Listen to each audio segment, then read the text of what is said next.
On the last episode, we reached Phase 1 completion with all of our AC components installed.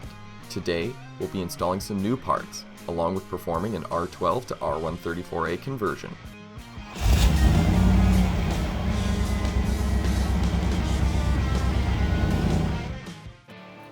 Alrighty, so the time has come to not only make the AC installed, but to make it function. So to accomplish this, I kind of assumed the existing compressor is, at the very least, leaky. You can get O-ring sealing kits to reseal the O-rings. However, I decided to go a different route. I got a new compressor. Now, new R4s don't exactly have the best reputation, but this one has a trick up its sleeve. If I turn it around here, you can see that it's hollow around the edges, and that's because it's actually a smaller scroll compressor in the same form factor as an R4. Now, because this is so short, this isn't going to be very high performance, but quite frankly, I live in Canada. I don't live in the desert, so if it's not adequate enough, maybe I'll look into something like a sand-in compressor swap. But I wanted to guinea pig this as I was looking on the 3rd gen forum, and I couldn't find anyone who had experience with one of these. There was a post talking about one, but mostly to learn more about it, so I figured I'd pull the trigger. And it's a bit of an experiment.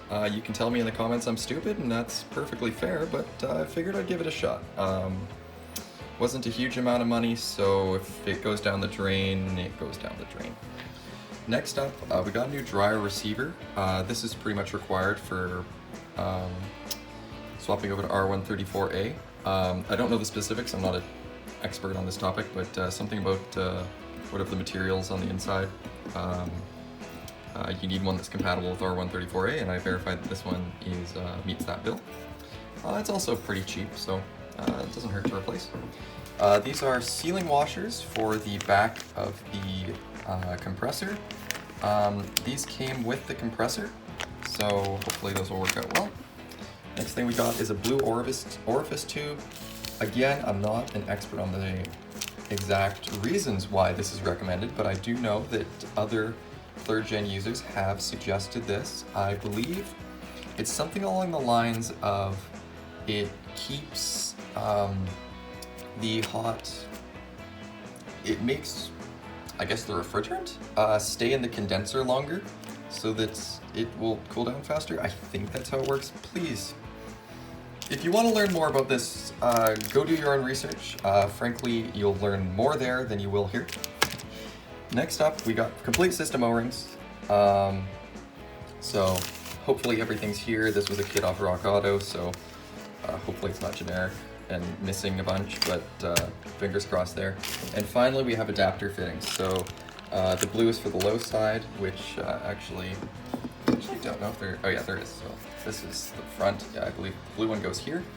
And then the red one goes onto the high pressure line in the car. And that just lets you hook up your R31 gauges. Lastly, I do have a bit of ester oil. Now this is for a few reasons. That's to dip the O-rings to get them lubricated. Some people recommend mineral oil, and if you want to go that route, I don't see why not. But for our case, we're going to be using ester oil. Unfortunately, this is a brand new bottle, and in shipping, it burst open. So I only have this much. I was going to originally replace the oil in the compressor, as currently, it says right on this sticker, there is, PAG 46 oil. However, because I don't think I have enough, I am going to speak to the shop I'm taking this to get it charged, and I'm going to let them know that I'm going to need that service done for me. And because of that, I'll have to give them a call before I get the final verdict, but for today, we're going to be test fitting it, as this does have a smaller pulley. I want to see if I need to get a different belt. But it's very likely that I let them install this, because or else they're going to have to take it off the car anyway. And it'll just be easier if it's already in the box, save them some time. So with that, the first thing we're going to do is we're going to start replacing system O-rings. So I think I'm going to take the lines back off the car, we're going to clean them up a little, and then of course we'll put the new O-rings in as we put them back together. So we'll cut to that, and hopefully it goes well. The new green O-rings are going to be installed at all of the hose connections. This means that we need to disconnect all of the hoses. The first on our list is going to be the flexible AC hose that connects to the compressor. To disconnect the hose from the compressor, we simply remove the bolt holding the manifold to the back of the compressor.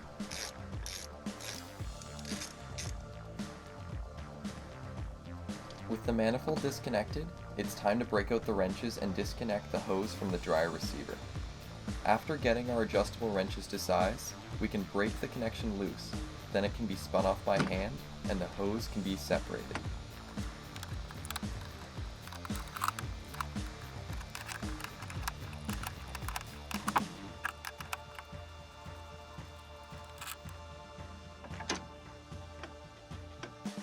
The connection on the condenser breaks loose easily as we only installed it gently. It can be spun off the rest of the way by hand. Now the rubber hose can be completely removed from the car.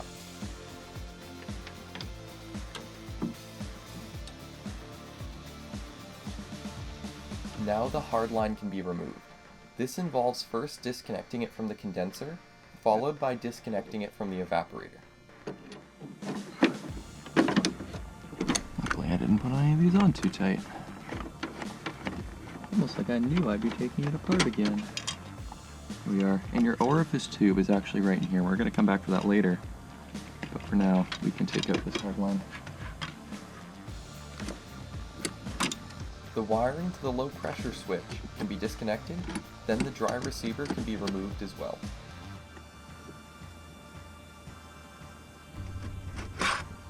We're just going to clean up some of these surfaces. I want to do this before I pull the orifice tube out because hopefully it will block any debris that falls in.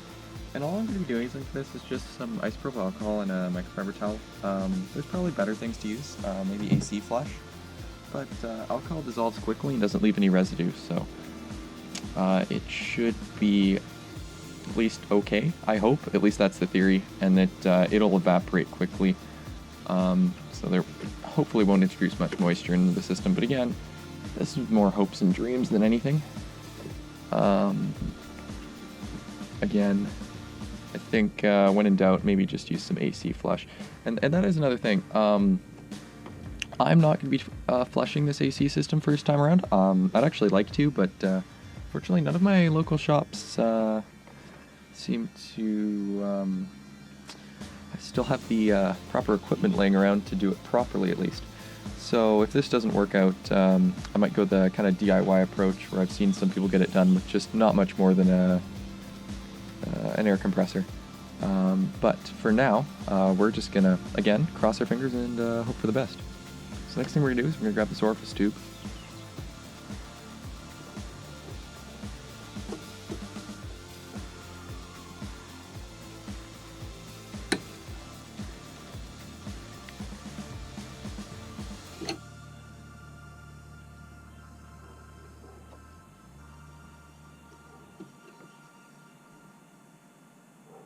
That's as far as she goes.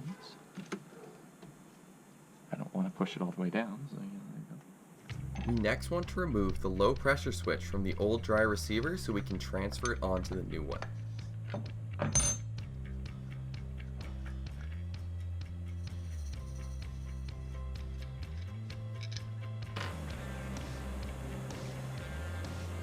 So it looks like this already has the new green O-ring on there. Perfect, so I'm just going to put the low pressure switch back on there.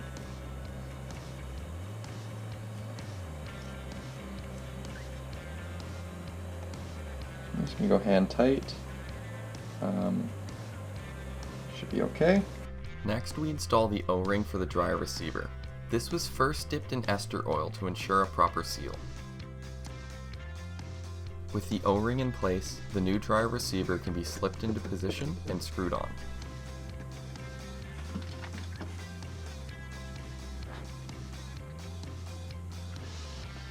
Okay, we'll come back and tighten that with a wrench in a bit.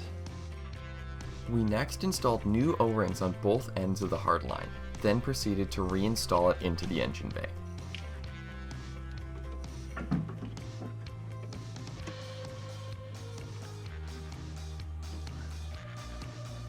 The compressor was removed next to make room for our new one. At this time, I was only test fitting the new compressor. because I had thought the shop would need to remove the compressor again to remove the oil, and I had this weird fear that the PAG oil in the compressor was going to somehow contaminate the system. I gave the shop a call and they reassured me that it wasn't a big deal, so I came back off camera and installed it for good.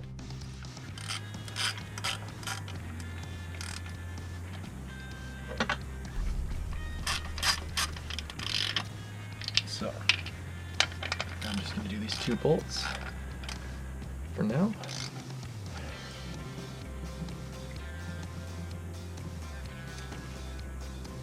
Oh, fail. The tensioner basically, I don't know if you can see, oh, you can see that, it bottomed out. I don't know, well, you can see the marking. Definitely gonna need a shorter belt.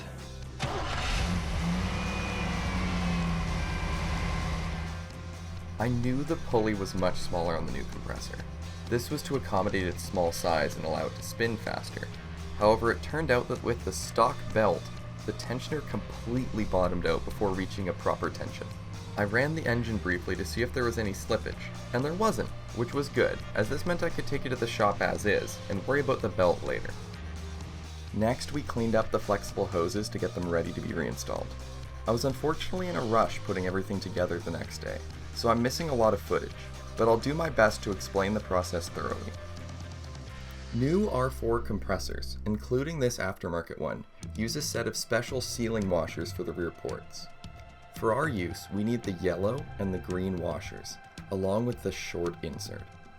The yellow washer goes into the left port on the compressor, when viewed from the rear, and the green goes into the right, with the insert needing to be inserted into the manifold port that will seal against the green washer. I'm going to link an excellent video by Horsepower House 2.0 in the description that goes into great detail about the process of installing these washers along with the inserts.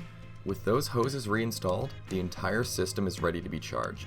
I took the car to my local shop to have it done properly, as I have no experience with AC work, nor do I have any of the equipment necessary. To my surprise, the system vacuumed down without issue, and they had the system functional in no time. Given the condition of some of the used parts, it's amazing to me that everything worked first try. You might have noticed that I haven't mentioned how to install the adapter fittings, and that's because I made a few mistakes. First of all, both of the adapters I bought off of Rock Auto were defective. The low pressure side was just unable to thread on due to a manufacturing issue, and the high pressure side leaked.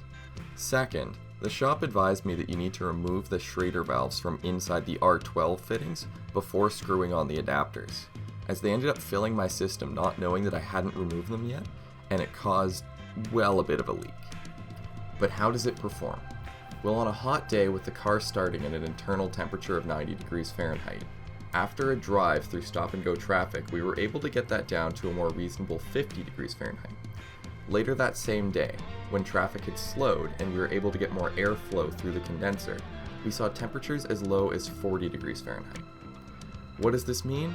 Well, I would say that the scroll compressor is working fine, and I would definitely say that the condenser is currently what's holding us back. Though I have a few upgrades in mind for the future, I think for the time being, I'm just going to enjoy the cool breeze. Thank you so much for coming along on this journey into making our Camaro just a little bit more comfortable. If you've enjoyed the series, please consider subscribing, as I not only have a couple more episodes planned covering some upgrades, but also lots of other Camaro content on the way.